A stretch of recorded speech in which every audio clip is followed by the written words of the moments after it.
a quick welcome. My name's Professor Kristian Lasslett. I'm the head of the School of Applied Social and Policy Sciences, who's sponsoring the event tonight, and along with some of a number of other organisations, and I'll go through all the introductions in a second. But really, what I want to say first was that it was it's a real privilege to have three really brilliant speakers. We don't know that yet. Well, yeah, well, I'm confident. I'm prepared to put some money on it. Okay.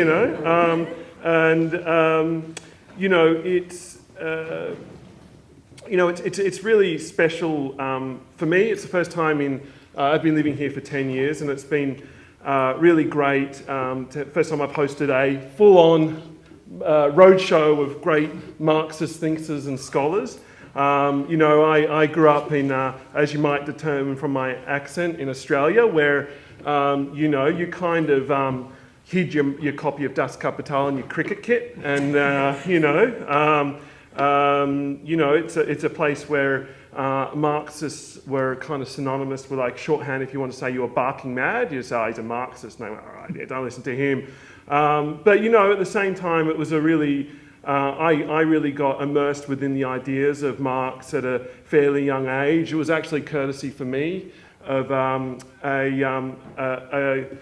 got a lot of guidance from a guy called Tommy Schweitzer. He was a Holocaust survivor, and he was a fairly old guy when I was growing up. And by this stage, he was a Holocaust survivor. He'd come to England. He'd then gone and lived in France and helped American soldiers who were going AWOL from Vietnam War, hiding them. He got prosecuted by the French police, and he ended up fleeing to Australia under a new name.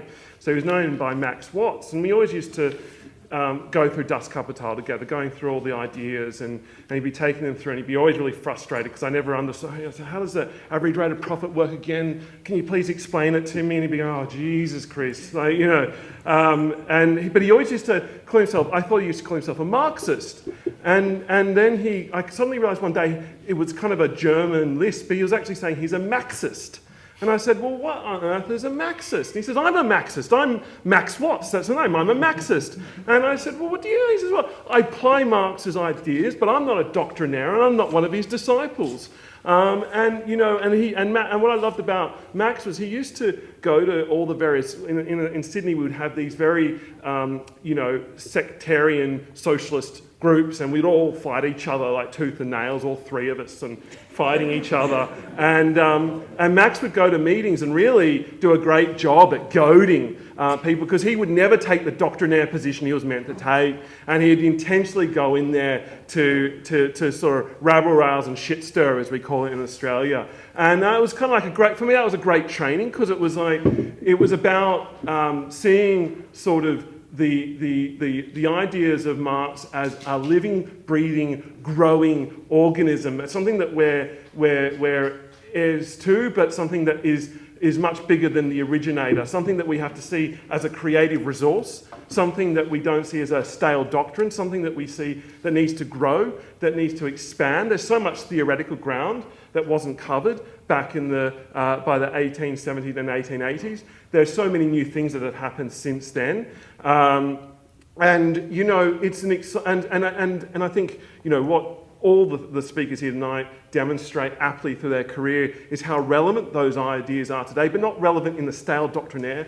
It's if we creatively build on the bounty that was kind of produced in the 19th century, but we need to take with and build on. And I think in each colleague and comrade here, if I can, I don't never use that word very often. I always have to use colleague. I work in a higher education institution. We're very neoliberalised, so I hope I can use comrade for everyone on this panel here today is showing how you can take that body of theory and turn it into something living, breathing, growing, to understand better what's going on today, and to really fight for what's better about what we're fighting against today. And now, before I introduce the speakers very quickly, I just want to say my thank yous. So firstly, I want to thank my colleagues at Ulster University, Deborah Coe for help organising, and Fiona Bloomer, who's done a lot of amazing job at pulling things together. My good friends and colleagues, and can I call them comrades, at Slugger O'Toole, for again doing a fantastic job in organising it. And Reclaim the Agenda, our co-sponsors, and Helen Crickard from Reclaim the Agenda, and also Kelly O'Dowd. I just really want to thank them all for making this happen. And of course, our wonderful speakers. So we have the order for tonight is, first up, I believe, is Mary Davis, and new book, edited collection. Now I have to say, all the things that are a bit miserable about this current conjuncture, I do have to say it's rather cool that the first chapter is by our Shadow Chancellor, and entitled Marx as a Force for Change Today.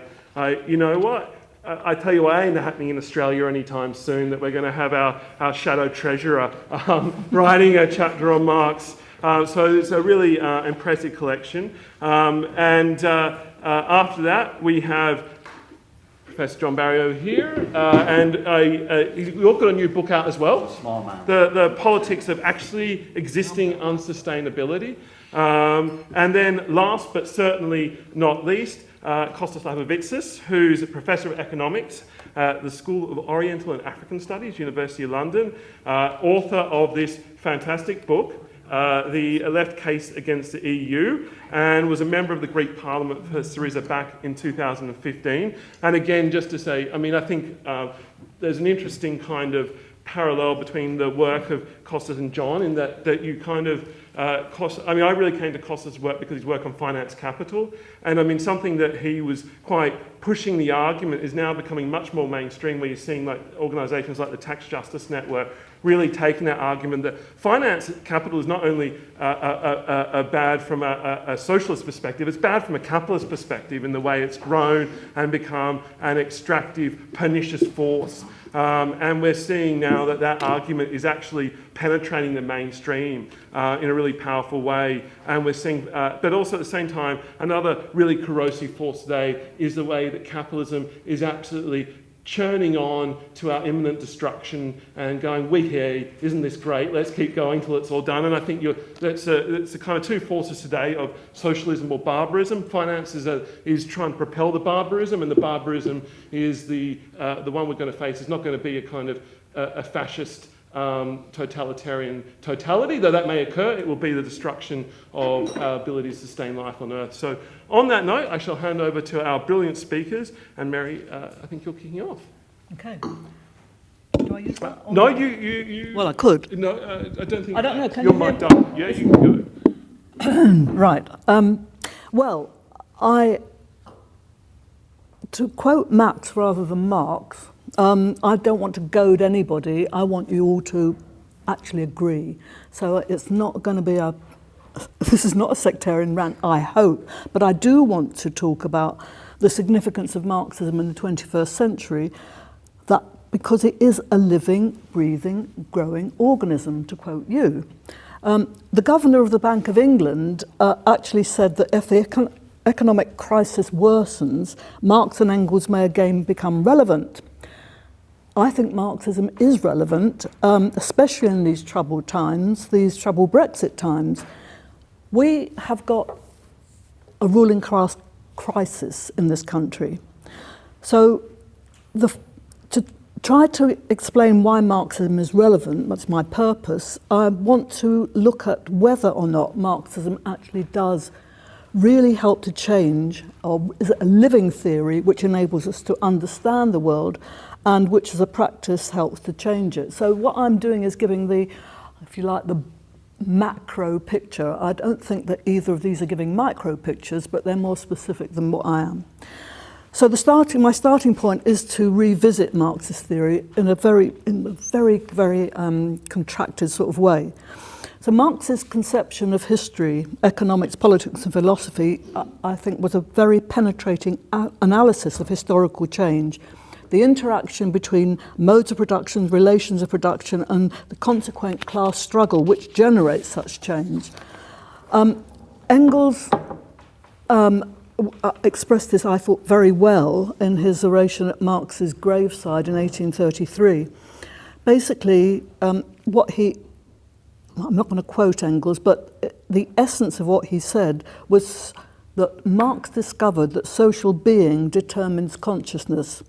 Social being is shaped by social production, and this in turn means that humankind enters into, and this is a quote from Marx, definite relations that are indispensable and independent of their will. These relations of production correspond to a definite stage of development of the material forces of production. In capitalism, it means that it is whatever one thinks of sociology. I don't use a sociological definition of the working class, but it's the working class and the capitalist class. That's what the class struggle is about, even if people don't know it.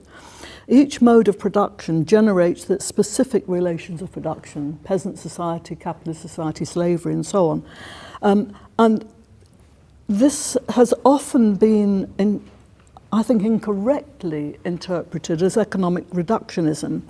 But in fact, it is the essence of a theory and method of understanding the world. Basically, what I'm talking about is historical materialism, which I'd like, because I'm a historian, I'd like to actually speak about all the time, but I'm not going to. I'll try and keep to the script. But that wasn't the only discovery of Marx. Historical materialism, the way that society changes, and the importance of class and the relations of production is incredibly important. But Marx also revealed the special law of motion governing present-day capitalist mode of production and the bourgeois society that has created. But it's, in essence, what he discovered was the real source of capitalist profit, which was the exploitation of labour power, which itself leads to surplus value. And when I say that that Marx discovered this I think very important thing, that the real source of capitalist profit, it wasn't, as economists at that time, classical political economists said, that it's really profit is made from buying cheap and selling dear. Absolutely nothing to do with Marx's wages, price and profit. Really absolutely smashes that argument. It really is through exploitation. It really is through not paying workers the real value of their labour power. And it's not just labour, it's labour power, because under capitalism, everything is a commodity, including labour power. It all has a use value and an exchange value. So that's just a little bit about what Marx is. I want to really talk now about the state, because, as I said at the beginning, what we are facing at the moment is a real crisis in the ruling class. Unfortunately, we're not able to take, well, I'll come up to it in a minute.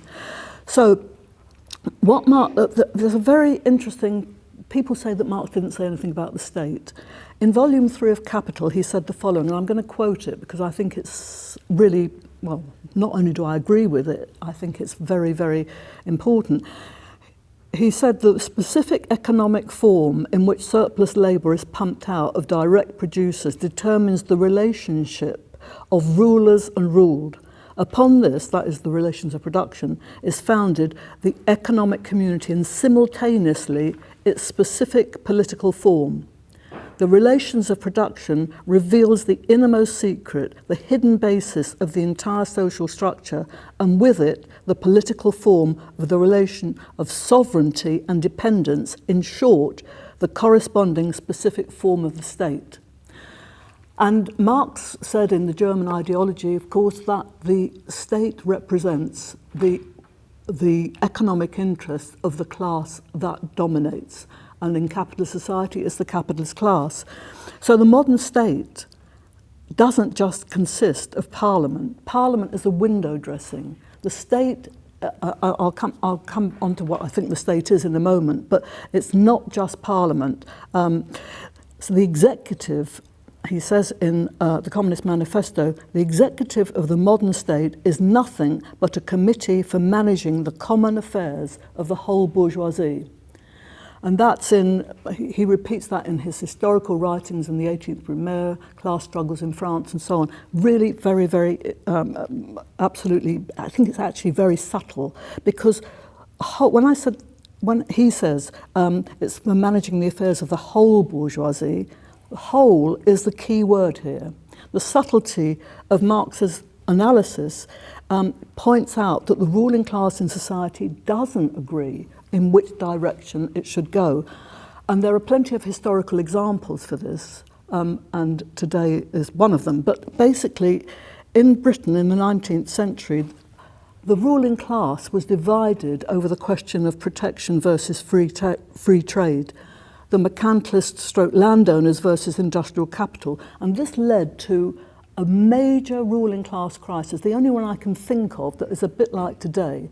That is in 1846, over the repeal of the Corn Laws. This is when the clash between those two sections of the working class, which had different economic interests but were certainly part of the ruling class, the whole thing fell apart. And without going into the historical detail, this is when the Tory party split, the Peelites then became independent, they then joined the Whig party, which became the Liberal party, and so on. But for many years, there was a real, a bit like today actually, that it wasn't clear what was going to happen. And it was only by 1867, when a section of the male working class got the vote in this country, that things began to stabilise and the two-party system emerged, well then, Liberals and Tories. So that's one example. Another example, I think, of where you can see that the ruling class was not as one, even though they were the rulers, was in France in 1848 to 52. And Marx got his class struggles in France very, very important here. What he noticed was the 1848 revolution in France, well, all over Europe except here, although we had Chartism here, but it wasn't it wasn't a revolution. In fact, I don't think it really was a revolution anywhere in Europe, but nevertheless, we call it the 1848 revolutions. What he notes were the splits, and this is what he examines, the splits within the bourgeoisie. He talks about the petty bourgeoisie, the haute bourgeoisie, and the bourgeoisie proper. And they were divided. And that's what led to Louis Napoleon, who later became Napoleon III, being able to take advantage of that and become, he made himself the emperor. And that's what the 18th Brumaire was all about, Marx's 18th Brumaire. So I think that I can give you more examples, but there's not that many. There are many, but there's the debates about Europe now, I think, are a very good example of divisions within the working class, within the ruling class. The working class is very divided, by the way, but that's a problem for us because we can't take advantage of these splits within the ruling class. Really, what we've got now is not just a divided ruling class, but we've got a divided Tory party, which is, the Tory party represents, well, you know what the Tory party represents. But the question is, and this is what Marxism needs to answer, and I'm not going to answer it now, and I'm hoping that possibly Costas will, is why is the ruling class divided now? What is the material basis for the divisions within the ruling class? That's the key question. Now, in the era of imperialism, we know what the division was, and it was basically between industrial and finance capital. Eventually, industrial and finance capital kind of merged, but you could see this playing out in the classic era of imperialism from the 1880s to really the end of the mid-1930s, maybe a little bit later. You'd see it over debates over the gold standard, big divisions, huge divisions. It's one of the reasons why there was a Labour government, albeit a minority Labour government in 1924, and then again in 1929 to 31, also a minority government. It's basically because the ruling class actually could not agree on issues which we might think are really stupid now, like the gold standard, for example. So what is the basis for this division now? That's the key question. I'm not going to answer it, but that's the question that Marxists if you like, building all of this, need to understand. I'm not an economist, so my view is that there's actually a division within finance capital, the globalizers versus the how shall I say, the more ground-based sort of European element, which is the end of the kind of industrial capital. But I think the globalizers, represented by the ERG, this is a theory, and I don't know if it's right, but I know we've got to think in that way, otherwise we can't understand it. And this is an amazing situation where we have not got a government, actually. We haven't got a government. But what happens? We haven't got a government, but we still got the state. When I say, it's actually literally true that we haven't got a government. And you haven't got it in Northern Ireland, you haven't had it for 3 years. And yet, things go on, don't they? Things still go on. Better and weather. What? Better weather. Okay. Well, because you haven't got a government. Yeah. But basically, this is the issue, I think, is what is the state? It's better to call it the state apparatus, because that state apparatus has to try and hold warring factions and groups together. But this state apparatus is much more than Parliament. It represents the ideological apparatus of the state. All the stuff that we learn in school, all the stuff that we read in Murdoch-dominated newspapers, all the stuff that we see on television. The BBC is absolutely part of the state apparatus, don't we know? That's the ideological apparatus. There's also a repressive apparatus of the state, which is the police, the army, and all the rest of it when we get to, when we get a bit too naughty, or we get a bit too strong. And if we get a bit too strong, we can then have democracy completely, as in, for example, in fascist Germany. Why do we have fascist dictators? It's when the class struggle is so balanced that actually those who own the means of production, actually need to have a dictatorship in order for them to carry on. So the other aspect of the state apparatus is what you might call the bureaucratic apparatus of the state, the civil servants. That's who's ruling at the moment in this country, in Northern Ireland, and in England, Britain or whatever. There's no cabinet, there's no government. She's gone. We don't know who. It's going to be a handful of Tories that's going to decide who's going to be the next Prime Minister. How stupid is that? But we still are getting laws, but we're not getting them passed, but we're still getting things done. So all I'm saying is that the state apparatus is the key thing, and it's still operating in the interest of those who own the means of production. That is to say, those who control the wealth, the 2% that control the 98%. If the state apparatus didn't exist, and if it wasn't therefore acting, it's not acting in our interest, it's acting in the interest of those who pay for it, Bank of England, all of these important, very, very rich organisations. If the state apparatus didn't exist as this, that's not a balance. Some people think that the state is actually there to, even it out, but it's not. The state acts in order to preserve the wealth of those who've got the wealth. If it didn't, it would be disastrous for those who own the means of production, the capitalists, if you like, because their squabbles might go too far, because their economic and political interests might diverge. Ruling class splits frequently open the space for insurgency from below. And this is something that the state wants to avoid, obviously.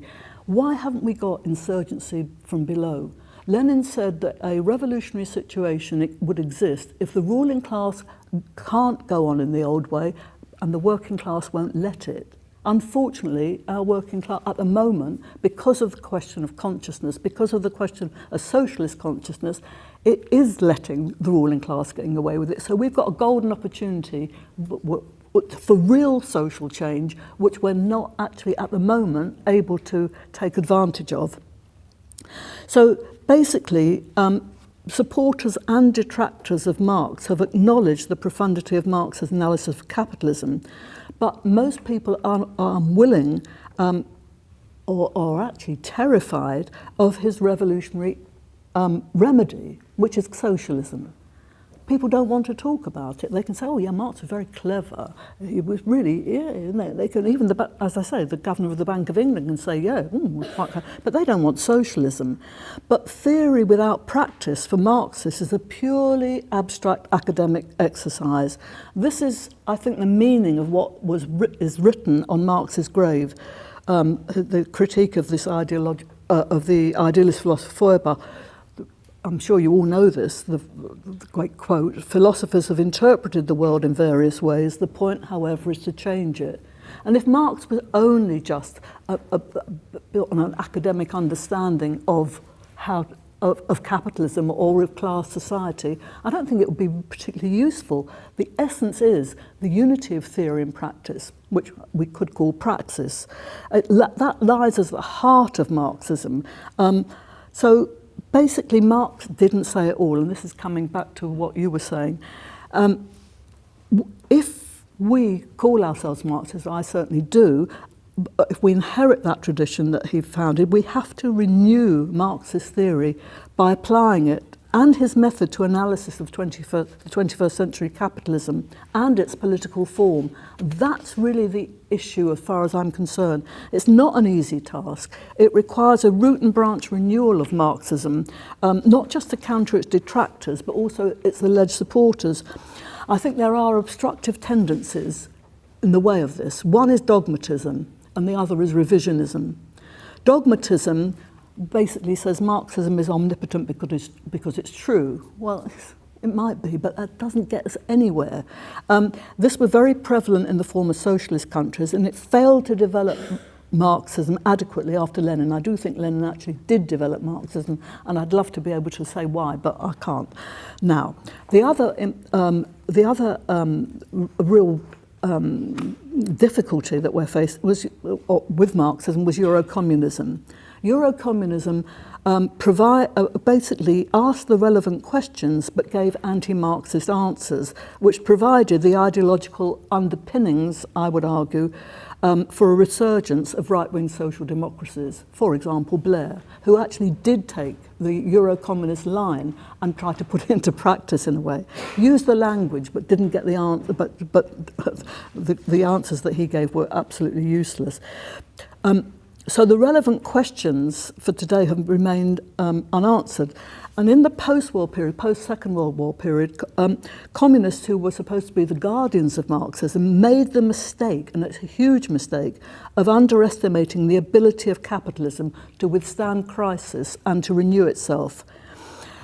This renewal of capitalism, which takes place and is still taking place in our own time, was based on the exponential development of the means of production. It's altered, and if you think about, AI, and all these things today, it's altered the relations of production in the sense that it's changed the form, although not the substance of productive labour, and thus the composition of the working class. So it has changed. We do need to analyse what is the working class today. Is it the same? Why don't we use the term proletariat? What's happened to the factories? What happens to workers when they are got 0 hours contract? All those things need to be, and I wish I had more time, but I can't. So changes like these, changes in the relations of production, or the form of the relations of production, I should say, i.e. why it is that people actually still have to sell themselves to people who own things. That's the relations of production. I mean, after all, we are the majority. Why do we actually, we have to, because we don't own the means of production.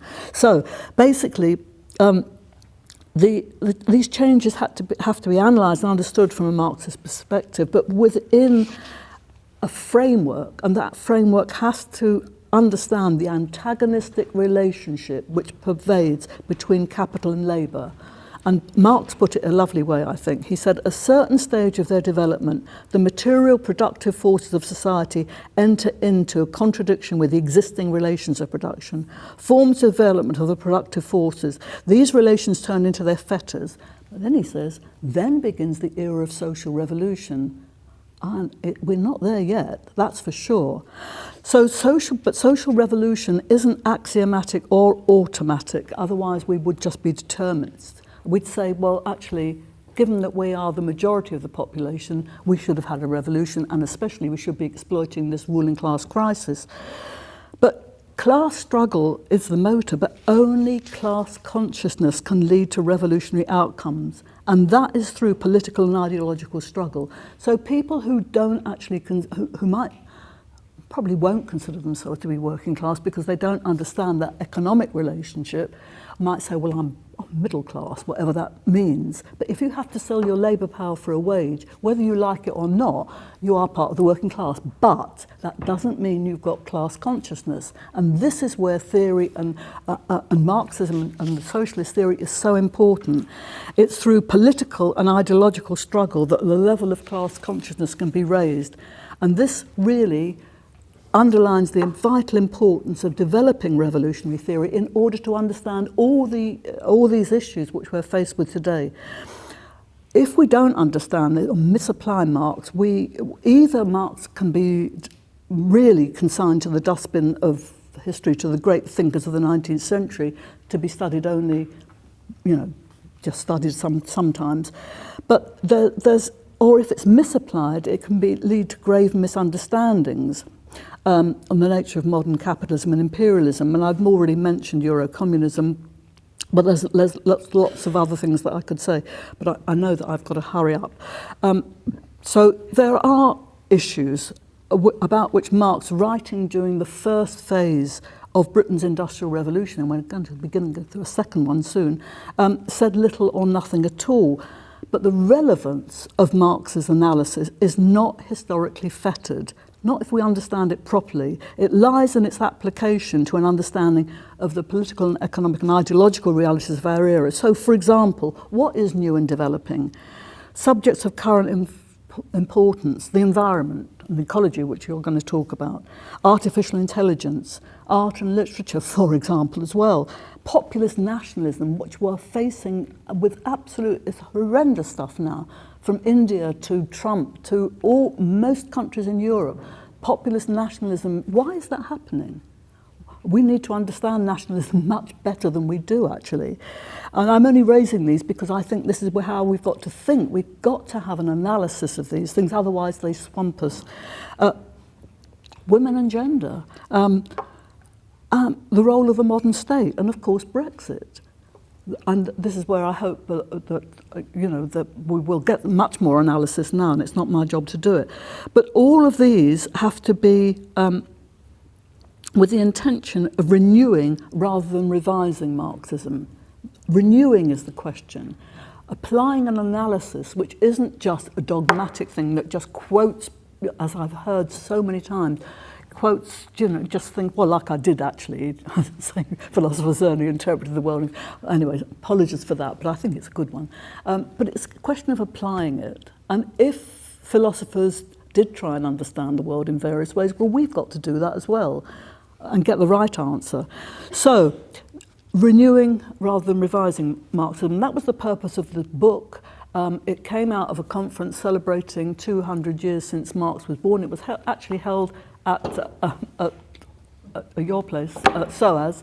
That's the but I'm going to finish by saying that the Marxist reply to the European Union and people who say remain and reform, I think the Marxist pithy little analysis for that would be to say, well, actually, the Communist Manifesto, first line of it was workers of the world unite. It's not just workers of Europe, workers of the world.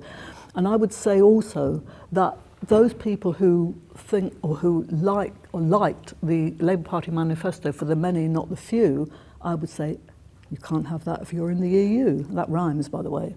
So let us, hopefully people will see that it's very, very important for us to have an understanding, and I hope that what we can do is to develop a proper Marxist understanding using historical materialism, using dialectical materialism, understanding the labour theory of value in order to analyse and understand our current reality and therefore to change it. Thank you very much.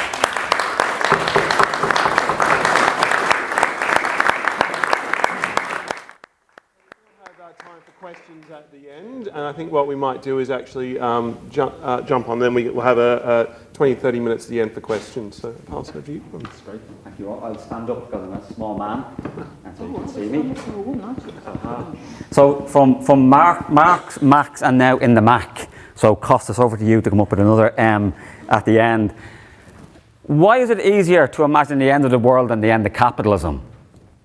It's an issue, I think, that is pertinent to our debate. I think Mary has outlined some of the reasons for that. And it's something that's occupied me as a thinking adult, an academic, a recovering politician, is that we are now facing ecological catastrophe. And there's lots of apocalyptic visions around the world. Even in our popular culture, it's Mad Max kind of territory, which has a lot of racist elements. Why is the apocalypse very white, for example? This eco-apocalypse has been visited on the global south for many, many decades. But that issue of why is it easier to imagine the end of the world than the end of capitalism, in the academic game, we call this capitalist realism. That, whether you use Gramsci or your dead white Marxist theorist of your choice, but there are others you can choose as well, that this is a dominant common sense. There's a dominant common sense that there is no way out of what we have at the moment in terms of a market-based system, a globalized and globalizing economy, an increasingly financialized one, which hopefully Costas will talk more about, and indeed Mary has mentioned. And for me, my book is not here tonight because my book's too old, but my book's title was The Politics of Actually Existing Unsustainability, because I became so concerned, if not irritated, with some of the policy and academic analysis, which were largely around sustainable development, sustainability, when the condition we live in the world today is of profound and deepening injustice, including ecological injustice, and profound and deepening unsustainability, which to me I can summarize in, because I like alliteration and operating in threesomes: carbon, capitalism, and consumerism. I'm going to speak mostly about the first two, of carbon and capitalism. But the reality is that Marxism, or Marxian ideas, I'll nuance my view that I think Marxism should be on tap, but not on top. It doesn't have all the answers, even though there are analyses that perhaps Marxism is a Christian heresy. And that's partly its attraction. It has a vision of the prelapsarian past, of a pre-capitalist past. It has a vision of the unjust present and a vision of a utopian future. And you get that in religious texts, of course. I'm not saying Marxism is a religion, but there are elements in which its tropes generate for me one of its most powerful configurations, and why I think it's so relevant today is hope. There's a sense of hope in the Marxist analysis, but hope not, as Mary said, generated through academic critique, or even a few points in the John Hewitt condemning what's going on in City Hall, although that's good and necessary. I think we beat ourselves up too much. We should get pissed together and criticise, but only as a prelude to going out and doing something about it. Hope is generated through agency and action. I think you find that in Marx and Marxist ideas. And I speak, and forgive me, many of you in the room have heard me give this line before, I speak as a watermelon green or a Marxist lentilist. As a Marxist lentilist. And I think some of the tools that Mary has outlined for me in understanding what we now have is a climate and ecological crisis. We've had two sovereign parliaments, yes, bourgeois parliaments and so on, in the Dáil in Dublin and in Westminster, who've declared climate and ecological emergencies. We have 70 local authorities across these two islands who have declared a climate and ecological emergency. We have 3 universities, and maybe 4 if I manage to convince my Vice-Chancellor, and I encourage my colleagues at UU. We are living not just in historically pertinent and discombobulating times, turbulent times, as the programme outlines it, but evolutionary times. We are now living in an age where our addiction to capitalism, which is also addicted to carbon and addicted to growth or capital accumulation, are all meaning that you could say that the real debate politically in the 21st century is not between capitalism and socialism, it's the human race and the biophysical laws of the universe. And I know which one I'd bet on. This planet has seen off 5 major extinctions. 5 major extinctions. We're currently going through the 6th mass extinction. So the issue is, how do we as a species, and this is the Workers of the World Unite dimension, how do we as a species begin to find a relationship with nature not based upon domination, exploitation of the more than human world and human beings? The real issue we've had since industrial capitalism is that in our relationships to the natural world, it's been about dominating nature, exploiting nature. The real issue is, how can we manage our human relationship to nature in a way that is sustainable? And by sustainable, I mean in 2 dimensions. One is, can our metabolic, our use of the resources of the planet, transformed by human ingenuity and technology, can the use of the natural world be made compatible with everybody in the world living a decent life? The reality is, if you live in Northern Ireland, we're living a 2.5 planet lifestyle. What that means is, if everybody in the world was to live at the level of resource use, the exploitation of resources, particularly carbon resources and pollution, we would need 1.5 extra planets. Now, makes you feel a bit better, and apologies to anybody who's from this country in the room. If you're an American, you're living a 6 planet lifestyle. But it doesn't matter. 2.5, 3.5, 6. We have only 1 planet. So the issue here is that global dimension of sustainability, which capitalism absolutely undermines. Capitalism operates by externalizing its costs. So we don't get as bad air quality as Beijing, because that's where all our cheap plastic-made shit is made. We've externalized the ecological, the pollution costs, the impacts on workers' health in other parts of the world. Or we do what I call the Sammy Wilson trick. We kick it into the future. So nuclear power, of which Sammy is a great proponent of, we found no technical means to solve what happens at the end of that nuclear process in terms of nuclear waste. What we do, put it in the ground, cover it in glass. Sammy would like to move it to Carrickfergus. I would be against that. But we kick it down the line to the future. And capitalism and this capitalist imaginary, this capitalist realism, from boardroom to barroom, and it's out there, and many of you in the room would know this, perhaps some of you already think like this, is based on often a technological optimism. That there'll be some app, there'll be some technology in the future that will solve this. This is what I call the capitalist version of approaching the ecological crisis, biofueling the Hummer. Biofueling the Hummer. So, yes, even the Bank of England, Mark Carney, governor, has recognised climate breakdown as an issue. It's a risk issue for businesses, so we need to move away from carbon. But their solution is to have centralised renewable energy or nuclear power to keep the system going. That's the Hummer. The Hummer isn't up for debate.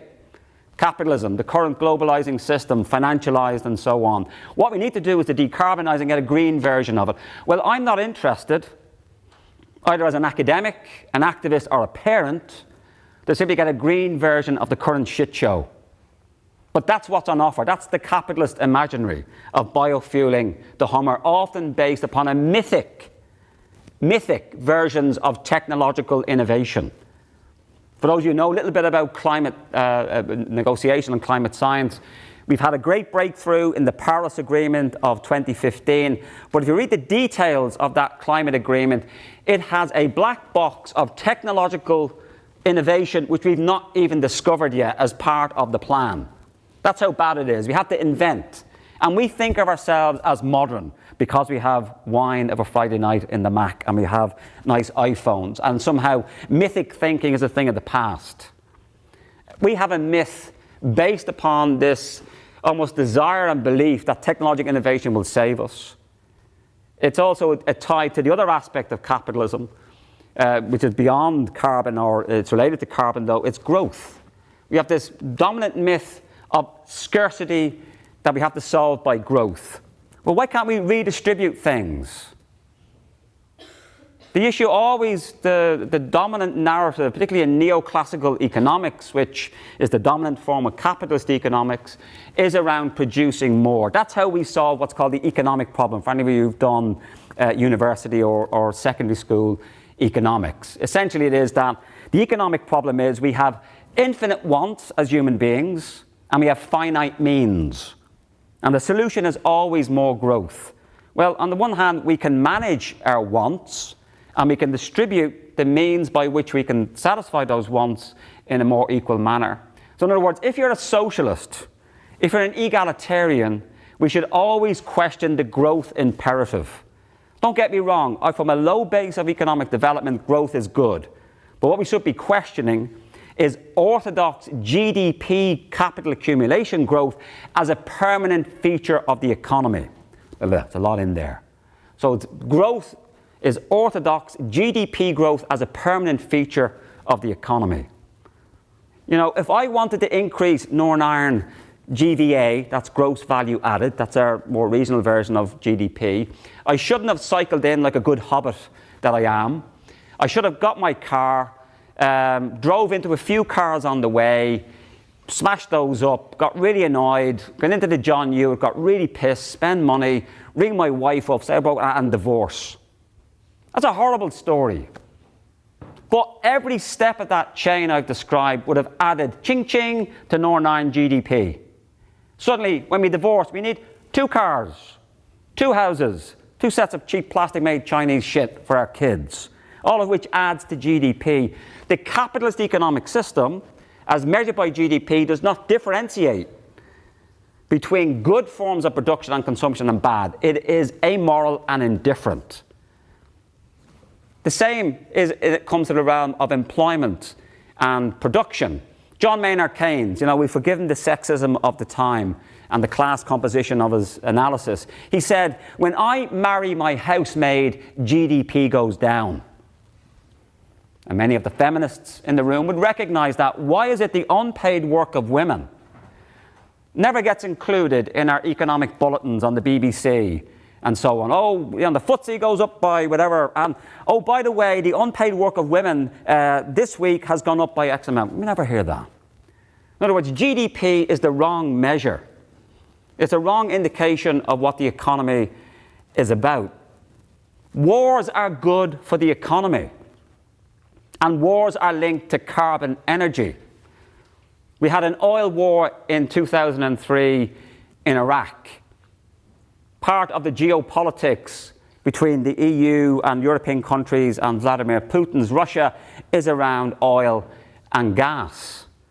The reason why the West, you could say, were all over Libya and invading it, not so much Syria and so on, well, maybe had to do with some of the strategic energy resources of that country. Now, I'm open to the idea that we can have a renewable energy war in the future. But it seems to me, if you are interested in a more geopolitically secure world, we should be moving away from carbon as quickly as possible. We need to leave carbon before carbon leaves us. And in fact, we should stop talking about fossil fuels. Fossil fuel, what do you do with a fuel? You burn it. They are fossil resources. We can do much cooler things with coal, oil and gas than simply burning them for energy, which is causing climate breakdown. Because unfortunately, we've built, and not we are now part of an industrial capitalist system that is absolutely addicted to carbon energy. And as an indication of that, and some of you have heard me give this example before, name me one thing in this room, one thing, that isn't made in whole or part or transported in whole or part without the use of carbon energy. That's how deep our addiction to carbon is. So the issue is, how do we move beyond carbon, but in a just manner? I'll tell you here and now, I'm being recorded. Thank you, Alan, in Belfast, for recording this, and you can come back in 10 years' time and say, oh, John, you were talking shit. It wasn't true. The transition to a renewable energy economy is inevitable. It's up there now with death and taxes. What isn't inevitable is the justice and democracy that goes along with that. That's where the struggle actually is. So the issue here is, how can we demand, and again being informed by a Marxist analysis, of a just transition? Coal miners are not climate criminals. Coal miners are not climate criminals. And I think the Green movement, where I've come from, has played a great disservice in presenting this in this very simplistic terms. That the workers and communities involved in that carbon energy system, in my view, should be thanked for their service. Fossil fuels have released great human potentiality, delivered great benefits in convenience, technology, transportation, and so on. But now is the time, you've got to say, you know what, we've got to move beyond this now.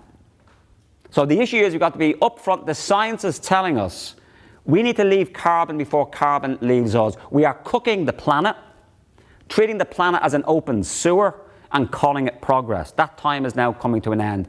We need a planned retreat from carbon energy, and that means the state is going to have to come back in. Because if we don't see an activist state organising a just transition, or if you're in America, the Green New Deal, that there's a lot of excitement about and so on, which I still think stands as a good frame for this. We are going to have to see that there'll be other actors corporatising the energy transition. You know, one of the things that is wonderful about particularly renewable energy is that it can be distributed and democratised. And it's almost like you can make a case for the updating of Marxism for the 21st century of democratising the energy means of production. Because once you have energy is crucial to everything. Our food system, our planning system, how we build our cities and so on. Energy is the fundamental building block of civilization. Finance is an issue that we've forgotten about, particularly on the left, for quite some time. That's another issue that has to be looked at. We do need a financial system for a complex world that we live in. But for me, the energy system is the flip side of the climate breakdown story. And it's wonderful to see, whether it's Greta Thunberg, the student strike for climate, the Extinction Rebellion, and I have to say there's the beginnings of the trade union movement, and that's where the just transition idea comes from, the trade union idea. How do we compensate workers? How do we replicate what's happened in Spain, where they've managed to close down most of their coal mines by compensating workers, allowing them to retire early, retrain and so on if they want? Because if you don't have that justice as part of the transition, you're going to get a lot of kickback. Workers, ordinary communities aren't going to buy into it in terms of what this actually means for them. So the real issue here, and why I think Marxism is a useful analytical tool and guide to our current position, is to understand the deep political economy. And for me, energy has been a missing element of even Marxist and critical political economy for decades. Without energy, the economy does not function. Without energy, economic growth and capital accumulation does not function. So for me, once we begin to identify that the answer to the climate crisis is decarbonisation and carbon, that inevitably, in my view, means we are looking at a post-growth society. That doesn't mean we say no development happens. It means that we're looking at non-monetised, decommoditised forms of human flourishing. It means we move away from what I think is the dominant kind of economic growth model we have at the moment of buildings, property, speculation, banks, financialised capital, and boutiques. I need another B. And by boutiques, I mean that in terms of consumerism. Getting us to buy shit we don't need to impress people we don't care about. So buildings, banks, boutiques is the current model. I think a Marxist-inspired or a Marxist-Lentilist-inspired vision, and I'm not here saying that what I'm saying here is true. I'm open to, debate and discussion. Of course, I'm professor. Look at me. Of course I'm right. I have books behind my name and so on, which you should never believe. The academic world does not often give you good knowledge. It gives you good academic articles, maybe not good knowledge. But we should replace the 3 Bs with the 3 Ls. Libraries, laundromats and light rail. We need to both democratise production. And what I mean by that is that the Marxist analysis, I think, can help the green critique of growth by understanding why is it we live in a democracy, but democracy ends at the factory gate. Democracy ends at the office door. Democracy ends at the classroom door. Why don't we see democracy cascade into the workplace? which we know from study means production actually reduces because workers are more concerned about conditions, making, autonomy, creativity, and they are released from the yoke of efficiency and maximization. So in other words, a post-growth economy not only is good for the environment, it actually allows opportunity for the democratization of production. Also, it allows for in my view, the socialization of consumption. That's the 3 L's. Moving away from this individualized, almost Lord of the Rings, Gollum-like, my precious. The capitalist realism we live within is all about you buying stuff for yourself. Whereas the libraries, the socialite, the festivals, rather than you owning everything, it's about you enjoying in a collective form to meet your needs. It's a much older term, and say this when you're sober, not after 2 glasses of wine, although I'll try it. Usufruct. Usufruct is an old medieval English term which is about separating ownership from use. It's the customary rights of the commoners, from where we get the House of Commons. So the great lord owned the forest, but as a commoner, you had a right to go and pick mushrooms, maybe magic ones, I don't know, fallen branches and so on. But I think that issue is an important one as we go forward.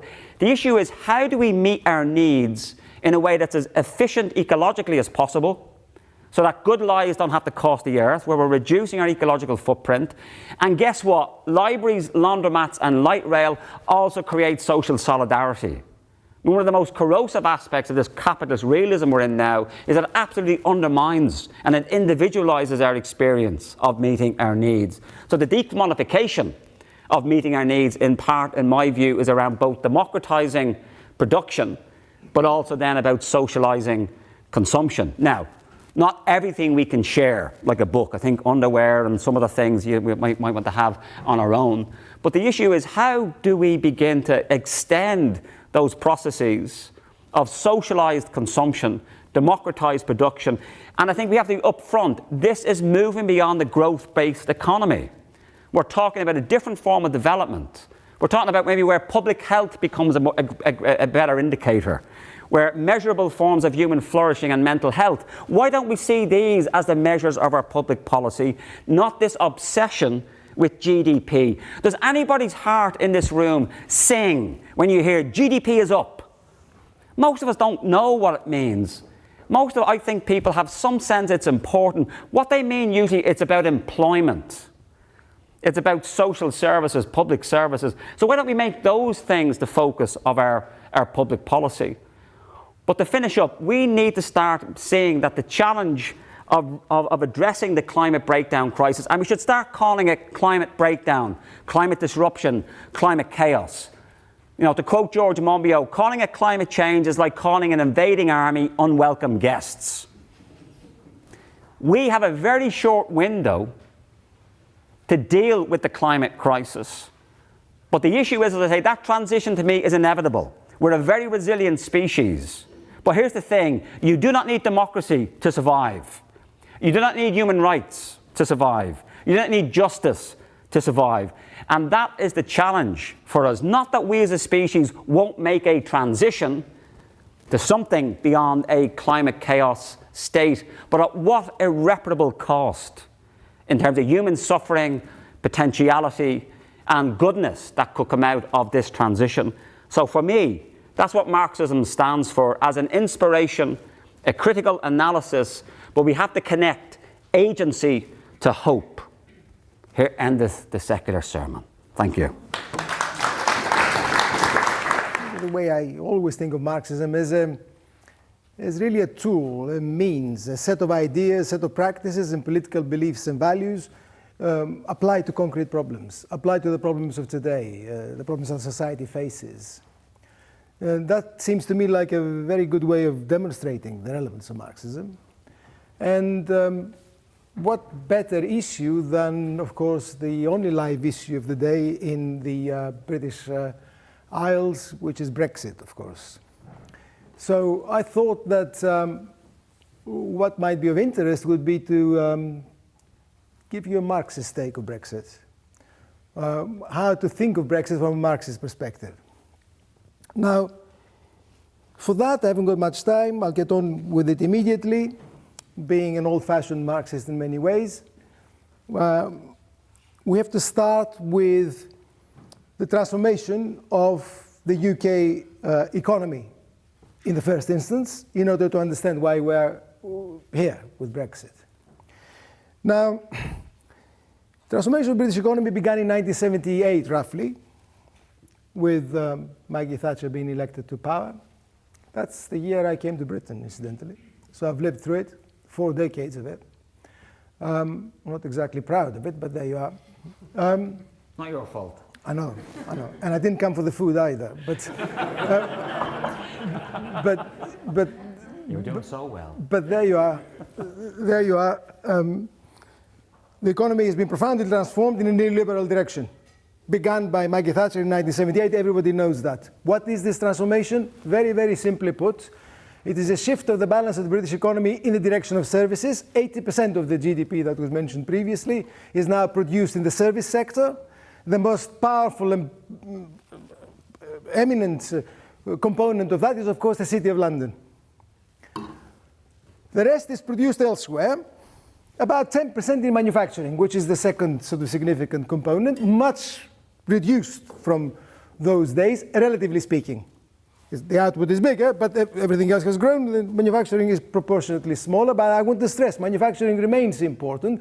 45% of British exports are manufacturing exports. So it's important in aerospace, in AI, that was mentioned previously. Britain is the leading country for that in Europe, in pharmaceuticals, and so on. So manufacturing remains important. Nonetheless, the shift is of this type, towards services, away from manufacturing. That, to use Gramscian terms, since we're talking about Marx and Marxism, corresponds to me to a change in the hegemonic bloc, the historic bloc of the United Kingdom. A profound change in the composition in favor of financial interest, commercial interest, and less so manufacturing interest. That's what's happened in the last 4 decades. These core sections of the hegemonic bloc, and here I might be provocative, these core elements of the historical bloc that runs the country are foursquare for Remain.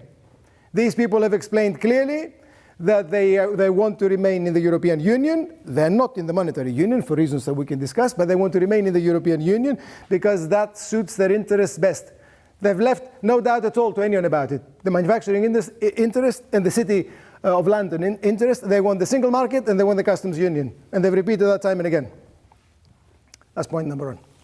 But of course, there's been a change in the UK working class as well.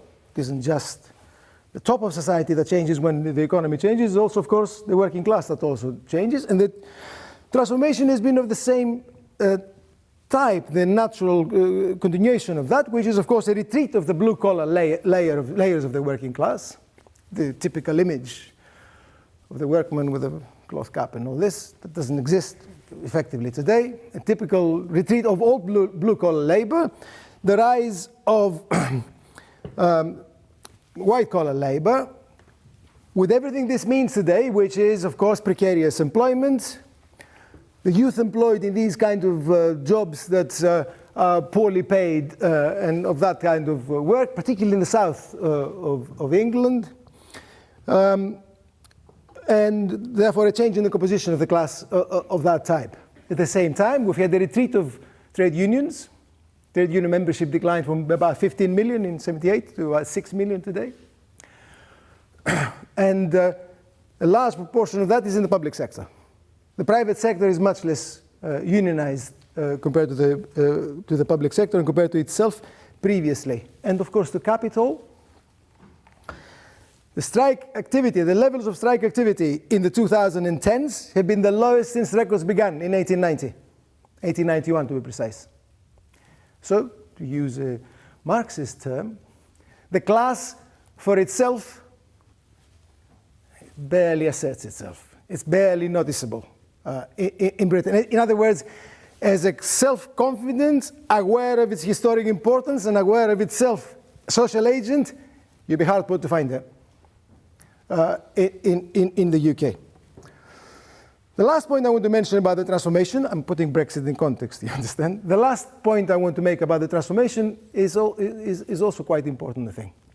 When Thatcherism came to power, I remember that very well, a lot of the left forecast a tremendous social conservatism to go with this business that I've just mentioned. The domination of capital, the rise of capital and the retreat of labor that I portrayed. I remember these profound debates, especially in Marxism Today and various other venues of the time, that we will see a return to family values. Remember Maggie Thatcher saying that? And conservatism, and John Major, the same thing, warm beer and quiet afternoons on a bike and all this business. Where is it? Where is not a jot of it? Nothing. So what we've had is this kind of economic conservatism that I mentioned, the return of capital in this way, and the retreat of labor, together with social liberalism. That was not forecast, could not have been forecast in 1978. So what we've got is this complex situation of capital and labor going together with an ideological dominance of gay rights, women's rights, gender issues, and everything that the new generation feels very strongly about, and of course the rise of concerns about the environment and so on, which have become vital issues of this kind of discussion. So a very complex picture of economic and social retreat in some ways, but an advance in terms of social issues of this type, which on the left we used to think are very impossible without socialism and so on, and yet they are possible. So that's the picture in terms of the transformation of the UK. That has gone hand in hand with the transformation of the EU, though. And here things will become a little bit more complex, because the EU is not what it was back in 1978, or even back in the 1980s. What we've got in the Europe is a shift away from an institution that was basically marked by social democratic practices of a kind, Keynesianism of a kind, interventionism and so on, in the 50s, in the 60s, in the 70s, accepted as normal practice. States were considered to be agents that would intervene in the economy as a matter of course, across the Union. We've gone away from that towards a completely neoliberal arrangement in which the state is considered a bad thing, the market is considered as the epitome of human achievement, and the economy is supposed to run on competitive principles. And that is signaled by the Treaty of Maastricht in 1992 and everything that led to it and everything that followed since then. Incidentally, when we had the social democratic and Keynesian EU, the left, especially the British left, hated it. After we moved into the neoliberal EU, the left loves it. Now you explain to me this peculiar paradox, but there we are. Now, the way in which you can sum it up is, of course, through the four freedoms. The famous four freedoms of the EU: the freedom of capital to move, money capital that is, the freedom of labor to move, and the freedom of goods and services to move across borders within the EU. Since we're talking Marxism again, I don't think it's a coincidence in the slightest that these four items correspond to what Marx called the main forms of the circuit of capital. When you look at the summary, Marx's summary of the circuit of capital in the first volume of Das Kapital, he begins with money, goes to goods, including labor, goes to different goods produced through production in the factories, and ends up with money. The four freedoms correspond to these four phases of capital in the circuit of capital in Marx. But the transformation of the EU transformed them too, because what Maastricht did to the four freedoms was to interpret them as individual rights and to enshrine them as individual rights in the Treaty of the European Union. If they are interpreted in that way, they become a bulwark of neoliberalism, because they will allow any contest between capital and labor to be resolved in the interest of capital when they are interpreted as individual rights. These four freedoms then, and the corresponding transformation of the EU, are embedded in the single market and in the single currency. Britain is very fortunate to be outside the single currency, but it is in the single market. The single market is a set of institutions, some of which I will mention in a minute, and a set of practices that absolutely protect and embed the four freedoms. In other words, the freedom of capital to change its form across the borders of the European Union, and therefore to pursue its profit-making activities as it sees fit in the best possible way. The implication, I haven't got time to spend on this because I want to move on to other things. The implication in terms of policy is very clear. Entrenched austerity, which has now become embedded in European law. This isn't a choice. This isn't a political choice. Since 2010, we've had a battery of new laws. Six-pack, two-pack, fiscal compact, which has got the status of treaty, the European semester, you name it. You just go down the list. It's a Byzantine list of these regulations which entrench austerity and police the member states to make sure that they comply with the regulations of austerity. That's the first thing. The other thing that this single market and single currency has done is, of course, to entrench competition as the principle for organizing economic life and economic activity in the EU, and we'll come back to that because it matters for nationalization and for everything else we want to do. Competition is the guiding principle of how economic life is supposed to operate in the European Union. These are promoted, defended, and enshrined by an array of institutions, incredibly powerful institutions, which include the Council, the Commission, the European Parliament, the European Central Bank, and new institutions too, the Eurogroup, about which the UK doesn't know very much, and lucky UK that doesn't know much about the Eurogroup, the ESM, and so on. An array of institutions, enormously powerful institutions, almost without exception, unaccountable and undemocratic. Unaccountable and undemocratic, defending these practices and mechanisms, and impervious to democracy, not only unaccountable, and impervious to popular will. So what have we got? These states that have created the European Union, and they are there still, the nation states are present, and they haven't gone away, have surrendered a bit of their sovereignty to this transnational outfit because it allows them to defend these interests of capital the way that I've summarized them. And they've obtained that by also covering their own backs. Because by surrendering a part of sovereignty, what you can say to your own domestic electorate is that it's not my fault. It's not my fault, Gav. It's Brussels. And they all say it. They all say it. So they've gained that enormous benefit, and some of them have gained more than that. Because as that has happened, it has become very clear that this treaty-based alliance of nations is not a treaty-based alliance of equal nations. Hegemony has reappeared. Core and periphery have reappeared within the European Union. This is inevitable in this kind of capitalist alliance. And the hegemonic powers are very clear. The top dog is Germany. France is a distant second. The core is unstable. And there are a number of peripheries surrounding the core, and they're all at great tension with each other. This is then the reality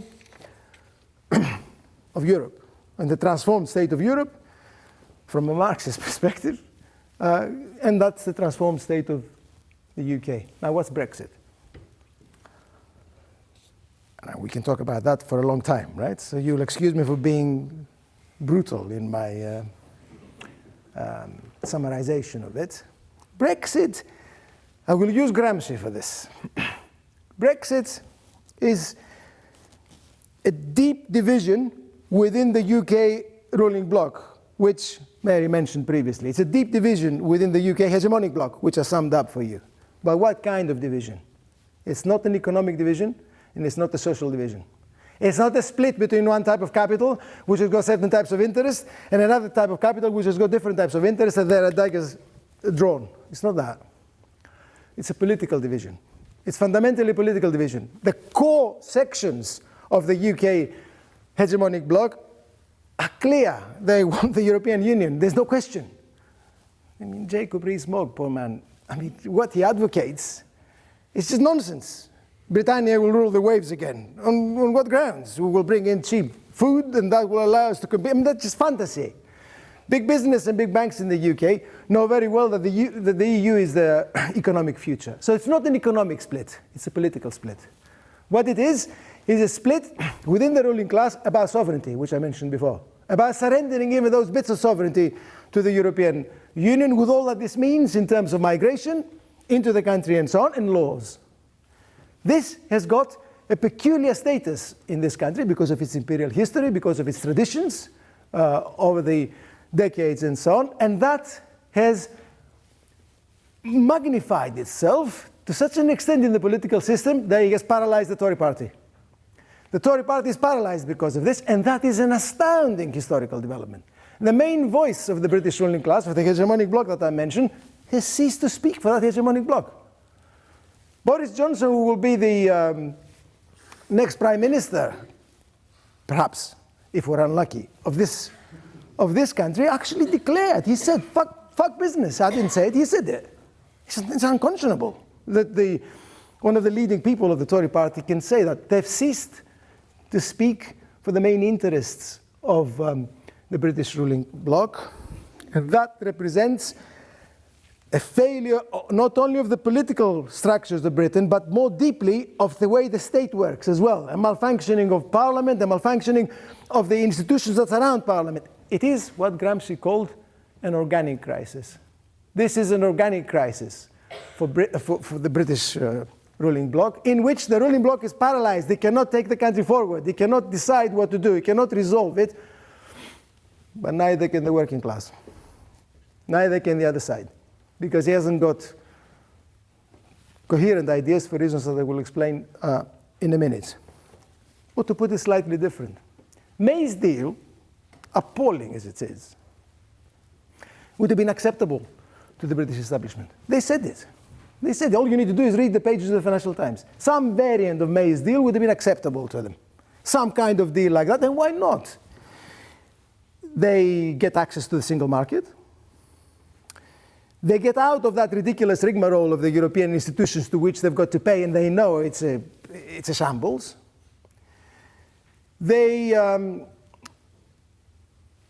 So they stop paying into it after the first couple of years. They allow the City of London room to maneuver, and they know, the City of London knows it can beat the French because the main opposition is the main threat is from France, taking over financial business from the City of London. And on top of that, it solves the fundamental problem of positioning Britain in the EU politically. Because the position, the stance of the British hegemonic bloc in the EU the last 40 years has been very simple. You make the treaties, we sign them, and then we demand opt-outs. That came to an end with David Cameron. Cameron attempted to get more concessions, and they told him, no, mate, there aren't anymore. There aren't anymore because we have changed. The EU has changed. That's come to an end. So that's a problem for the British hegemonic bloc. May attempted to resolve it. It was a deal that could have got them out. They can't pass it through. Why? Because they've got an organic crisis. The state doesn't work. The Tory party doesn't function. It's a major crisis of rule. Everything malfunctions at that level. Will a new prime minister resolve it? Hunt. I mean, you only have to go down the list before you burst out laughing, really. I mean, Johnson, Hunt, Sajid, and Amber Rudd. Will a new prime minister resolve it? No, because the arithmetic in Parliament is the same. The split in the Tory party is the same. The basics of the organic crisis are there. In all probability, there will be another political crisis ahead, and that will probably involve the general election, at a guess, because another referendum will resolve nothing. All it will do is increase tension in the country without resolving anything. Which brings me to the working class and brings me to the Labour Party. I've got 3 minutes to deal with that. You go first. Let me come to it in a roundabout way. What does Britain need and want? What do the working people of Britain need and want? What is there a social majority for in this country? Can we identify elements around which social majority can be built? I think we can. I think you will find that there is the foundations of a social majority in favor of lifting austerity. Enough of this austerity of 10 years that has demolished and destroyed the welfare services. Okay? Lifting of austerity. I think you'll find the majority in favor of that. Nationalization of key key areas, not everything, but key areas. Transport, energy, I would say, and so on. Right? Other areas of this type, I would say that you'll find the majority in favor. That's clearly the railways don't work. Clearly they don't work. Privatization of railways has been a disaster. But nationalization of one type or another, key areas, I think you would find a social majority in favor of. Next, industrial strategy, I would say, to change the balance of the economy and to begin to answer the environmental problems that John mentioned. Because, of course, you can't do all that transformation against carbon and so on without industrial strategy. You can't entrust that to the interests of private capital to do because they won't do it. So you need an industrial strategy that will begin to do that. New type of balance, different jobs for people, better quality jobs, and environmental protection, and so on. For that, of course, you need a banking system that can support it. Therefore, you need public banks, investment banks, and controls over banks, which also means controls over the flows of capital in and out of the country. All these people sending their money in and out of the country, making profits out of what? Offering what to the British economy or the British people? The last thing, of course, redistribution. We all know that we've got embarrassing levels of inequality in this country, whereby people work and have to rely on subsidized cheap foods in order to support their families and so on. We need redistribution, thorough redistribution of income and wealth. I think you'd find a popular majority in favor of that. Now, what are these measures? These are Marxist measures. These are measures that Karl Marx taught us how to think about, and others after him. In other words, a set of reforms. These are fundamentally reforms, but hard-hitting, cutting reforms that have the potential to transform the economy and transform society. That's basically how Marxists used to think when they still thought radically about the world. Some of them don't. Now, is this feasible within the single market? Do you really think that this is feasible within the single market of the EU? Does anyone here believe that this is feasible within the single market? I mean, I don't know how to put it really, but it just isn't.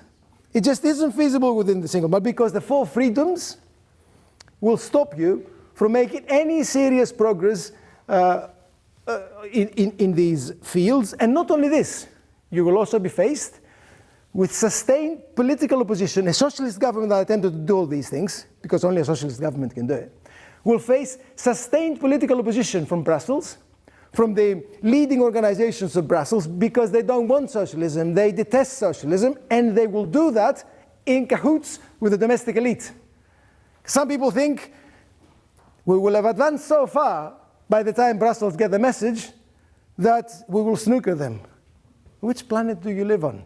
The first reaction will come from the domestic British elite that will go to Brussels and they'll say these socialists are undermining the four freedoms, do something about it. And Brussels will oblige.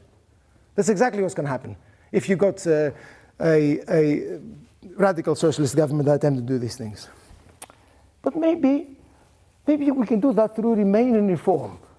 Remain and reform. Or as I see in a recent article in The Telegraph by my old friend Yanis Varoufakis, radical remain. There is this concept of radical remain, a contradiction in terms if there ever was one. Now, can there be remain and reform? I won't go into the details of it because I'll just spell out what reform means, because I've yet to hear anyone who's in favor of this position tell me exactly what they will reform, how and through what means. I've yet to hear that. But let me explain to you what reform might mean. You might wish to reform primary law of the European Union, which means the treaties. To reform the treaties, you need unanimity of all member states. Good luck to you. Good luck to you. Or you might wish to reform the secondary law, directives, decisions, and so on, of the various bodies of the European Union. To reform secondary law, you need majority agreement in this order: in the Commission, the Council, the European Parliament, and once you've achieved all that, you've got to jump over the hurdle of the European Court of Justice, which is the last gamekeeper. If if you need luck to do the first, you need luck squared to do the second. It's just not possible. The system is impervious to popular will. It's designed to be hostile, impervious and hostile to popular will. Remain and reform is a pipe dream. It is utopia personified or embodied, crystallized, whatever you want to call it.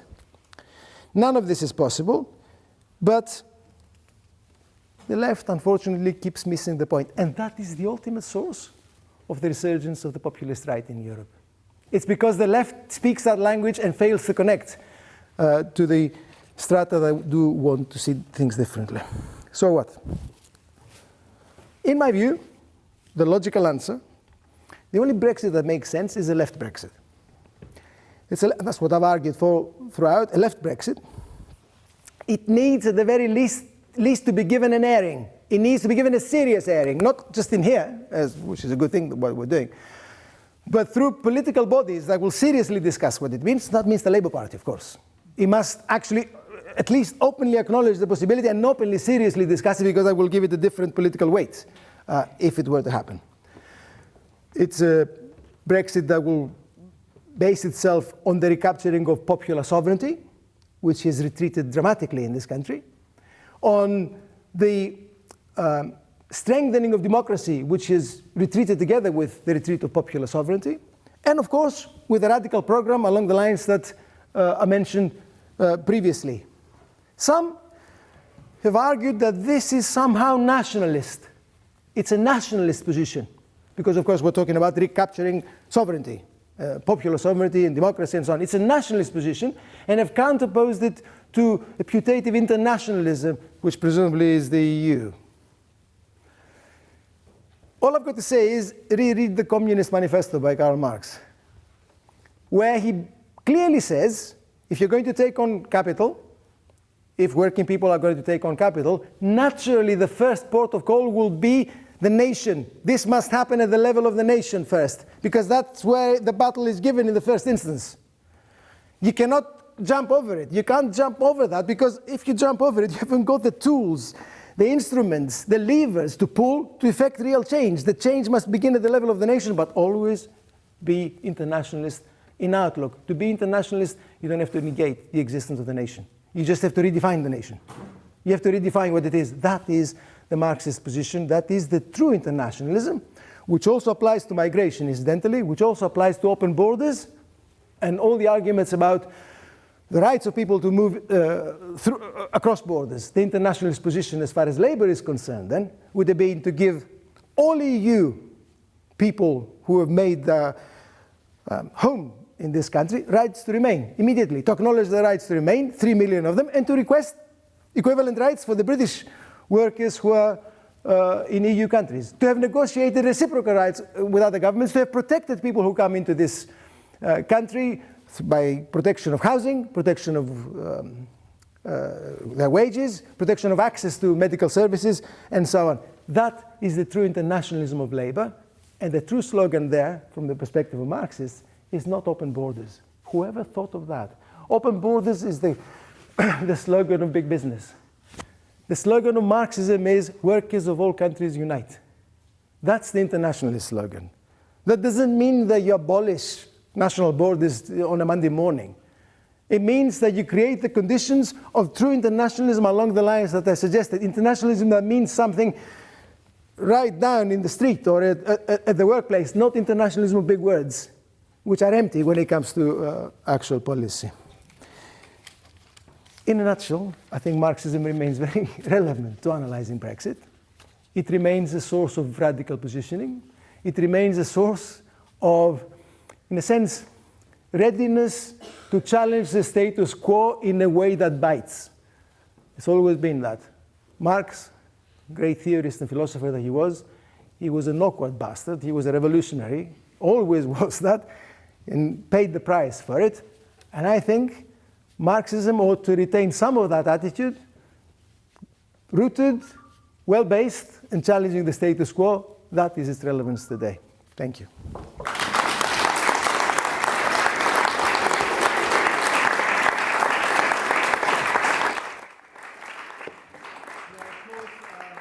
It wouldn't be a Marxist event if we weren't running horribly over time. So we've kept that tradition alive, but I think it was well worth it. There will be 10 to 15 minutes for questions. I have a mic here, but it's just for the camera, so it won't amplify your voice, but it will mean that it will, if anyone watches this on YouTube, they'll be able to hear what your question was. So any questions? So keep it right up to the... Yeah, thanks very much. The proof of the pudding is in the eating, as they say. We've just voted for Brexit, and we've seen no sign that there's anything progressive in that decision whatsoever. The argument that has been put is that if you vote for Brexit, we can reform, but we can't reform within the EU. Unfortunately, you've picked the wrong place, Costas, to make an argument that you can reform the British state, but you can't reform the European Union, since the European Union is simply a creation of the member states. If you look at, I was at a meeting 6 months ago which dealt with Brexit, and the speaker got up and said, the European Union is holding us back. There's all these rules that are stopping the working class from moving forward. And I couldn't believe it. I'm standing in Belfast, in Ireland, and the problem that faces the working class is the European Union. The people who have divided and destroyed the political capacity of the working class in this country isn't the European Union, it's been the British state. Internment, Bloody Sunday, torture, discrimination, none of that was carried out by the European Union. It was carried out by the British state. Yet we're expected to believe that this capitalist state, the British capitalist state, is somehow reformable, but the creation of the British state and the German state, which is the European Union, isn't. I don't understand that argument. It's said that we can't nationalise this, we can't nationalise that. Most of the energy industry in Ireland is nationalised. The banks were all nationalised at one point. The water industry is nationalised. The transport industry is more or less nationalised. That's not a problem for the European Union. One more point that I will pick up is the last point that Costas made, that open borders is somehow not a socialist position. The workers of the world should unite.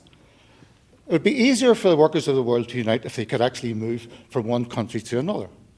The European Union freedom of movement allows that. Unfortunately, with Lasslett supporters, freedom of movement has become a dirty phrase. And I don't understand why that is. I remember reading someone saying that supporters of freedom of movement in the European Union are only interested in white Europeans, which was a bit strange since most of the people that he was talking to were white Europeans, and it's not very good politics to deny the rights of the people you're talking to, aside from the fact that there are Europeans who aren't white. But what you don't do is advance the rights of people to move and live in other countries by restricting them to one country, which is what removing freedom of movement would do. To go back to the first point I made, we've had Brexit, we're about to implement it if it goes ahead, and it hasn't, from a left-wing point of view, been anything successful. Why isn't that recognised? As I said, the proof of the pudding is in the eating. We're eating the food, and it's rotten. Thanks very much. And what we might do is get a couple of comments and questions from the floor, and then come back to the panel. I think there was one. Yep. There's a couple. Yep. Don't worry. Well, no, I'm just conscious of the time. So if we all kind of think about something pithy and take it from there. Yeah. Well, it is more of a question, but I find it really strange that people bring up the idea that you can reform the British state as if... I can't see you very well. Sorry, do you want me to stand? Yeah. Whatever. I mean, no one is arguing for the reforming of for the British state. It is a common argument of those on the left to argue in favour of the reforming of the European Union. And, for example, internment was mentioned. The European Union stood over when internment was introduced. They stood over when things like the hooded men happened. They acted in that manner. They stand over today when Catalonia happens. They act in that manner in quite an aggressive way. And they acted in Greece to destroy a democratically elected government, which is sort of my question, because I know, Costas, not only were you an MP, but you were part of the left platform and the Popular Unity afterwards, yeah. And the question is, what lessons is there for Britain today in the context of the election, for example, the election of a Labour government and a Corbyn government? What lessons is there from Syriza? What lessons is there from the radical left within that? Great, thanks, great questions, and we'll keep going just to pull a few more out. Yep, and I think there's one over there. Yep. Yeah. Andy Frew, coal created capital, and as energy systems excuse me, got more efficient, capitalism got more efficient, and we reached this stage where people are, in material terms, really very, very well off. And that's a tendency that capitalism has, that mechanism, that impersonal mechanism. And I think one possible explanation for Brexit is global capital. Coal is still being dug up in China and India, places where they have little or no welfare state, massive savings rates, and also lots of countries with fossil fuels that have massive corruption. So there's a lot of capital washing about, which will try to escape taxation. So it exists in this new floating world. And I think agents, the ERG and those kind of guys, are agents of that financialized capital. But I think to progress this, the Marxian revolutionary model is kind of a dangerous and disabling model to me, because the idea of revolutionary change has associations around here with violence, with purges, and frankly, socialism, a bit like Brexit means Brexit, socialism means socialism, it hasn't got a good record. So I think we look, there is a systemic crisis in British democracy, but nobody is offering systemic solutions in terms of PR, in terms of votes for 16-year-olds. I've heard none of that. And to have people on the left come say, oh, it's our turn now, this is wonderful, the revolution has come at last, I'm just thinking, no, this isn't going to happen. People like Blair, they didn't do PR. They didn't do political funding. So what have we got? We've got political parties that are funded either by big capital, big global capital, corrupt capital, or big unions. And the unions are now a rump, a lot of them in high-value engineering, heavy energy industry, and in the public sector. The public sector will always exist because you always have to oppress, you always have to administer austerity. So I think the left needs to think again in terms of democratization and extending democracy and deepening democracy. Thanks very much. I think there's two more questions we have time for. So there's one there, and then, sorry if this is a random democracy of whoever was in my eyesight, so I apologise. It's a pretty unfair one, but... Good evening, everyone. My name is Neil Caldwell. Thanks very much for your entertaining speeches. John, your democratization of production really struck a chord with me. I mean, and Costas as well, how it blends into finance. Now, we're going through a period of time whereby you've got AI, we mentioned, but also you have the proportion of GDP that goes to corporations gone through the roof relative to prior decades. And conversely, the proportion of GDP that goes to employment falling down to record lows. So the question I have to you, no politics in this at all, you know, it's just to kind of see where do we go from here? Do we do like a Yanis Varoufakis is saying about having a share of companies to each individual employee, thereby the democratization of employment, of share of GDP, of share of production, and indeed profit goes across the piece? And how does that actually play into thoughts around maybe a universal basic income, just to have people out there to stop social unrest? Because at this point in time, Gini coefficient is hitting record levels whereby previously we had social unrest. Thank you. Thank you very much, and lucky last. Cheers, thank you. Okay, thank you. All right. I'm a bit disappointed by the reaction to the speakers. I thought the speakers produced different elements of the Marxist method. So we had an outline of what the Marxist method might be. We had an outline of where it might lead to in terms of the development of human society. And we had a detailed description of class society. And those are three elements, and they're three important elements, and they're elements that aren't usually in discussion. But there's something missing, and that is the whole idea of motion. Capitalism moves, it evolves. You know, we had the thing, Thatcher came along, and the nature of society in Britain and Europe changed. Why did it change? My own belief is that it changed because increasing productivity of capital, increasing productivity of labour, the tendency for the organic combination of labour to change means that the rate of profit tends to fall. I think that's actually a central element of Marxism. And if that happens, then you find that capital changes its method to extract more value wherever it can. Now, what do the workers do in response? And I think if we argue that they can respond better within the nation state or better in the European state, we get into a bit of a confusion. They have to do it in both places. The thing is, what stage do they have to reach? And the stage is they have to reach some practical internationalism. You know, you need a struggle in the British state against the British ruling class, but people have to pay attention to France. It's there.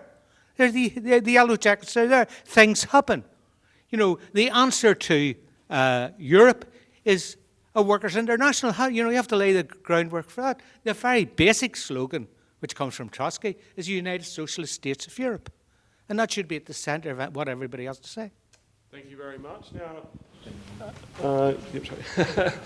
we'll finish off now. Maybe just to, because of time, if maybe each of our wonderful speakers could just 2 to 3 minutes for each to comment on the range of questions and issues raised. And we'll go from no political meaning here, left to right. Do you want to go first? Thank you. Lots of good questions. I'm not going to answer them all, but maybe one's more. Well, I'm going to pick and choose them. Choose the ones I'm interested in, maybe. The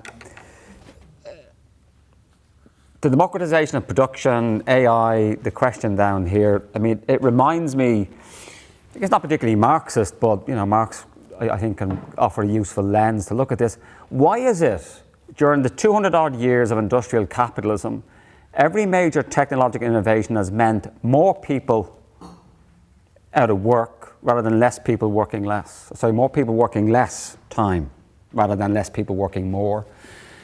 And that's where I think there's interesting debates around the UBI, Universal Basic Income, which I would support, but I'd also say what we need is look at assets and wealth, not just about an income. And it does worry me that when you get the Silicon millionaires as very enthusiastic proponents of basic income, let's get to assets, let's look at universal basic services as well. And not just look at basic income. And to be fair to the basic income proponents, they are not saying it's a silver bullet that's going to solve everything. But again, to me, the future I dream of is where we actually begin to separate employment from work. You know, work is the larger category of human labour, only part of which is captured in a commodified, remunerated wage form. And in my view, it's a 3-day working week, more people working less. It means less stuff, less carbon, less energy, maybe perhaps be more localized and so on in terms of our food and energy system. And that's a very different vision than this kind of techno-fueled optimism that you either get in aspects of financial capital looking at this or in the AI, the Silicon Valley. So it is about saying how can we selectively deglobalize, I think, as part of the solution.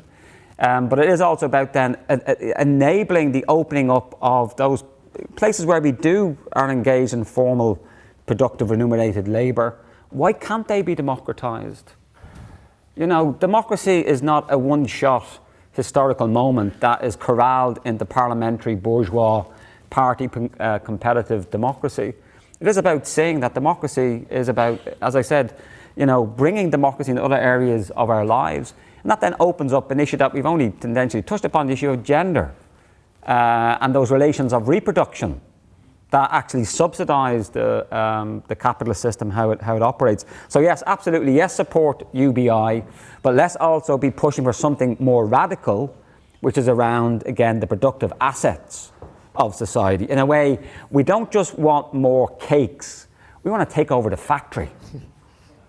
That should be the ambition. But as a step in that direction, obviously sharing out more cakes or wine. We want bread and roses, not just one or the other. The issue of the kind of the last question, the motion of capital is quite right in terms of the underlying political economy to do with, you know, the laws of capital. You know, even non-capitalists got this, like Joseph Schumpeter, disruptive innovations which are occasioned either technological or when profit rates start to fall. What does capital do? Well, you start to dump on other markets, start colonization. And indeed, I would say we're at the stage now where capital is moving into the colonization of our own imaginaries. It is a proteant force that's constantly looking for new areas to exploit. And I think the latest area, whether it's social media, the algorithms, the monetizing of our attention. And it's amazing, we're all screenagers now, how addictive it is. And that's all become monetized. So it's not just about the exploitation of what we would see as productive labor. We are seeing now the colonization of our attention, which I think is the other dark side of AI and so on. Andy, in terms of your question, I would disagree that somehow, just because the previous Marxist forms of social transformation failed, that somehow, we should abandon it. To me, it's never been tried. You know, and always associating ideas of revolution with violence, I think, is, while understandable, I think is not absolutely correct. You know, we can have non-violent forms of social change, which I would certainly advocate. So I think this current historical moment is not to simply say we apply in an unproblematic, uncritical way a kind of Marxist view of a vanguard party, a proletarian revolution, and as Tony Soprano would say, bada bing, bada boom, we got socialism in one country. I don't think nobody here is saying that. We are at a very different historical moment than we were certainly in the 19th century when Marx was writing, or the 20th century. And it's much more complex. And again, I'm going to be heretical and say that the social transformation I'm looking at is going to involve the Pope and Laudato Si. It is going to involve trade unions. It is going to involve Communist Party. It is going to involve Green parties, community groups, and so on. I don't see that older, which I loved when I was a young communist in my youth, of a simple model of the working class, capitalist bastards, vanguard party, boom. That's not the moment we're in now. That's not to say we can't learn insights from previous social transformations or ideas around that. So I think we do an injustice to the Marxist tradition by associating it with that simplistic model of social transformation and always associating it with violence. But let's be clear that whenever we do see social mobilizations that challenge the current status quo, it usually ends up either in co-option or coercion. And I myself am waiting for the incarceration of Greta Thunberg or Extinction Rebellion. The fact that she's a child and so on, photogenic, that might... But, you know, that's the issue we need to be aware of, that while I absolutely accept non-violent social change is the way forward, we've got to be saying, well, what's going to happen when the state comes back and represses? You know, as you mentioned, it's always going to need a bureaucratic element to do that, either repression or co-option. And I do think, though, that the issue of internment came before we joined the EU. So we can't say maybe that wasn't the point. I don't want to misrepresent you, but no. But internment happened in 1971. So that's what you're okay. So I thought you were saying that somehow the European Union colluded or anointed or allowed internment to happen. It did. So the issue is around the court case. Okay, I accept that. So that's all I'll say. Thank you very much. Mary? Yeah, just to say that the 1917 Russian Revolution wasn't violent. The violence came afterwards during the wars of intervention led by 14 capitalist states, headed by Churchill, actually. That's when the violence was. Anyway, just a small point. I don't agree that people are well off. I think what capitalism does is manages to divide the working class. Don't tell me these days that people on 0 hours contracts, people who've got to have about 5 jobs in order to survive, are well off. Of course there are divisions, and there always have been. What we had in the 19th century was a labour aristocracy, a group of workers who were much better paid than all the others, and they're the ones that got the vote first. I also agree with the point about democratisation, that we have to extend democracy, and this is where my argument really about the EU would come from, because I think Costas made the absolute vital point that it's not reformable, it's not a democratic institution. The European Parliament, which we supposedly elect, has got no say whatsoever. It can comment on laws, it can't initiate, it's not a democratic institution. I would say that we have got much more chance, despite the fact that this country has been a major imperialist country in the world and has done all sorts of absolutely horrific things everywhere in the world, not just in Ireland, but throughout Africa and India, everywhere actually, West Indies, you name it. The fact is that we have got more chance of having a say in what is happening here than we have anywhere else. We have got a vote here, we've got a rotten government, but we've already discussed, well, we haven't discussed it, but talked about the whole issue of working class consciousness, the fact that we have got, we're in a trough in that sense, in terms of mobilisation, but that's the challenge, isn't it? That is the challenge, is to build that consciousness so that we can fight back. And therefore we have got a vote and we should use it. So democratisation, absolutely right. And I think, you know, the point you made about PR, I would agree with completely. In fact, it looks as though the two-party system may well be falling apart. But actually, first past the post, I think, is not going to... I don't think Nigel Farage is going to do too well out of that. I hope not, anyway. So capitalism, the forces of production, the way that capitalism completely changes all the time. I mean, that's why I was trying to say that, you know, we are now in what some people call it a second industrial revolution. And it does therefore change the relations of production. That's why I think that we do need Marxism to analyse what is happening now to the working class. Who do we call, where are they, and how do we organise? How do we organise people on 0 hours contract? This is the big challenge for how do we organise workers who predominantly work from home? But they're still workers. I mean, these are issues which obviously we're not going to solve here, but I think we have to question everything. That's the whole point. We have to question everything. And we have to have, in some way, a way of trying to answer those questions, which we're not going to do tonight, but we can raise them. So I don't think we stand a chance of democratising anything whilst we're in the EU. I think it's completely impossible. And I think the notion of popular sovereignty is a very, very important one. It was the basis, actually, in the 17th century, during the English Revolution. We did have a revolution here, but it was the basis of the Levellers and the Diggers called for a modest proposal for an agreement with the people. That's a tradition that we should be reviving, and it was really important in the 17th century, and it was important through charters and through all the working class struggles that we faced here. And we haven't won, but we still have got to try. Thank you very much, Mary. And Costas? There's so many questions, right? So little time to coin a phrase. I'll do three things. The first point that was right. Actually, we don't have Brexit. I don't know, maybe you've got Brexit in Northern Ireland, but we don't have Brexit in the UK, and that's part of the problem. That's why we've got Farage, because we haven't got Brexit yet. We voted for it, but it hasn't happened. It hasn't happened because, make no mistake about it, big business, big banks have been lobbying against it furiously in Parliament. That's the most important factor, social factor, that has actually tilted Parliament in the way in which it has.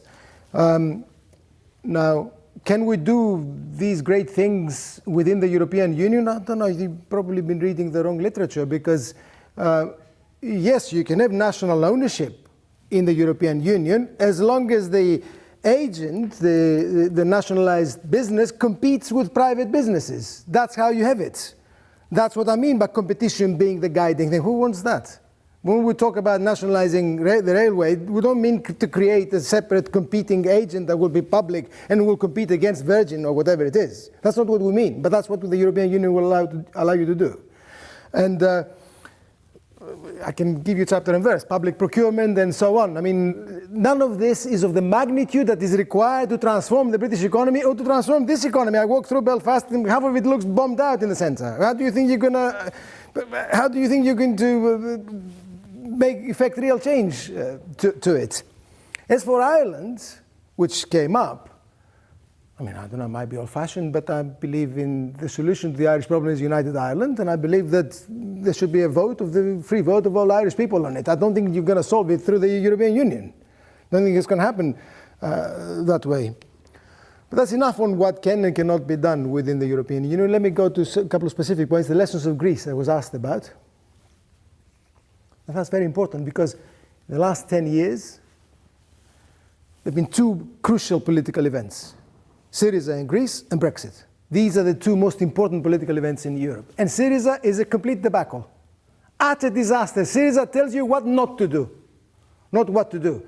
I hope Brexit doesn't end up the same way, right? But because he hasn't finished yet.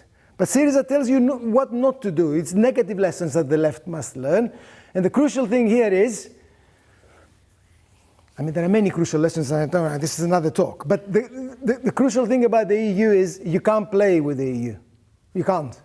You can't. They will give you no leeway at all. You will face an implacable opponent when it comes to socialist transformation. They will use whatever means they've got available to them. And for Greece, they had plenty more than they would have for Britain, obviously. Bigger country.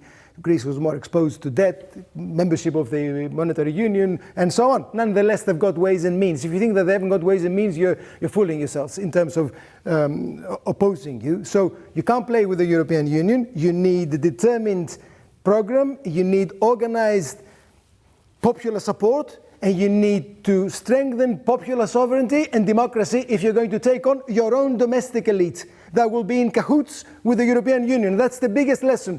The reason why Syriza failed is because the Greek elite, the Greek ruling bloc, unlike the British ruling bloc, was not split. It was solid. Solid, not a crack in it, nothing. We will stay in the monetary union and stuff you, the Greek people, that is. And that came from the Greek ruling elite.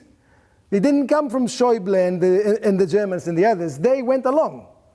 You know, the Greeks, I mean, the establishment worked in cahoots with the EU to effect that because it served their own interests. That's exactly what's going to happen in this country too. That's how it's going to be in opposition to any kind of radical transformation. So this is the lesson that I would draw at this stage from Greece. But I want to finish by taking on the point about economic programs and so on, because I didn't say much about that, other than tangentially in connection with the EU. Now, I suggested a series of reforms, which I think are all radical. They would get popular support, sustain great popular support, and they're all radical reforms. They hit neoliberalism where it hurts, each and every one of them.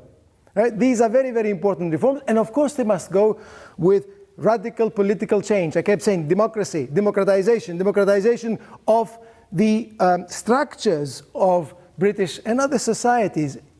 Read the first writings by Marx and Engels when they were young men, you know, in their 20s. Every other text is about democracy. It meant something else in those days, obviously because a lot of people didn't have the vote. And the structures of political structures were very different with the feudal ruling elite and so on. Nonetheless, Marx and Engels always talk about democracy because they know that there is no other way for working people to project their own power and to demand, to defend what they need. There is no other way. But that requires popular sovereignty. Sovereignty and democracy go together. In other words, the ability to have a say that matters where you work, where you live, where you move around, your town, your city. If you don't have that, forget democracy. It doesn't exist. It's just a voice. It's just empty words. So, of course, a radical political program together with a radical economic program, which is what society needs to hit this neoliberal ogre that is dominating us. In this context, the crucial thing is ownership. Capital, in the end, is about ownership. That's why I mentioned public ownership over key areas. And when it comes to new technology, where better than to see the importance of ownership, AI, and everything else that has come out of that, all these monsters that have emerged, you know, the Googles of this world, and the Facebooks and everything else, these giants that have emerged suddenly out of the last 10, 15 years because of the new technologies and so on, what are they? they're almost parastatal organizations. They function like states, but they're operating entirely on private property and private interest foundations and bases. And this guy Zuckerberg who ran. Who is this guy Zuckerberg? I mean, what gives him this power? I mean, why? What has arrogated to him this power? Property then is very important. The public property is very important. Control over these things is of crucial importance, and public ownership is very important. These are public resources. They don't belong to 4 or 5 institutions that can dominate private lives, collect my own data and sell it to other institutions and police everything I do and create this suffocating totality around us, which is what neoliberalism has done. Ownership then is of crucial importance. Ownership means public ownership, and it means also collective control and collective rights of exercising accountability and so on. And it's not old-fashioned in the slightest. In the end, there are 10,000 ways of running the world. There's the private, and there is the social. There is the individual, and there is the collective. Socialism is about the social and the collective. The social and the collective are superior to the private and individual. That is a principle. Now, it might not be in every instance, of course. And it doesn't mean that we negate the individual and the private, of course. But by and large, to solve the problems, you go for the collective and the social, because they are superior and they serve the interests of society better. And you find a way of doing it, democratically, and so on. The last thing I want to say is this. In the end, what we're discussing here is the absence of agency. What is troubling people here is the agent. Who is going to do all this? I wasn't asked directly, but I know it's all lurking here. Who is going to do it? Right? What's going to happen? Yeah, it is the agent, the agency. I did mention the transformation of the British working class. That's why I began with the agent. And I did also say not just the retreat, but the transformation in the thinking, the rise of social liberalism, and what it means, because it changes the outlook of how people think. The other aspect of this is the transformation of the left, and I will leave you with this, because it isn't just the radical agent that has changed. It's also its political representation that has changed. The left has been transformed. The left has changed dramatically the last four decades, and it has stopped speaking the same language, wearing the same clothes, smelling in the same way as the working class. He has stopped doing that because he has acquired different customs, different habits, different outlook. You need 2 degrees to be part of the left these days, right? And you need a certain type of approaching things. And if you don't have that, then you don't mix with these people. This is very present, and it has been very present in the last few years. The left then must rediscover itself. I'm not making an argument against intellectuals, I am one myself. But I'm making an argument about the left generally. It needs to reconnect, it needs to reinvent itself, it needs to recapture some of its radicalism, and it needs to be afraid of challenging capitalism. Because at the bottom line is that. It needs to stop being afraid of challenging capitalism, and for me, Brexit offers an opportunity for that. Thank you again.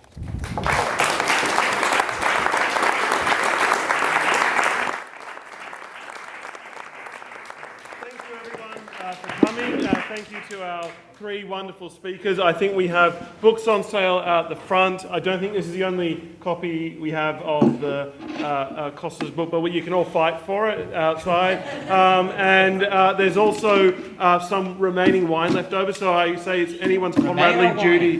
Remaining wine. So, yeah, remainder wine, special brand we make it tonight. It's your duty, comradely duty to consume it. So, thank you very much.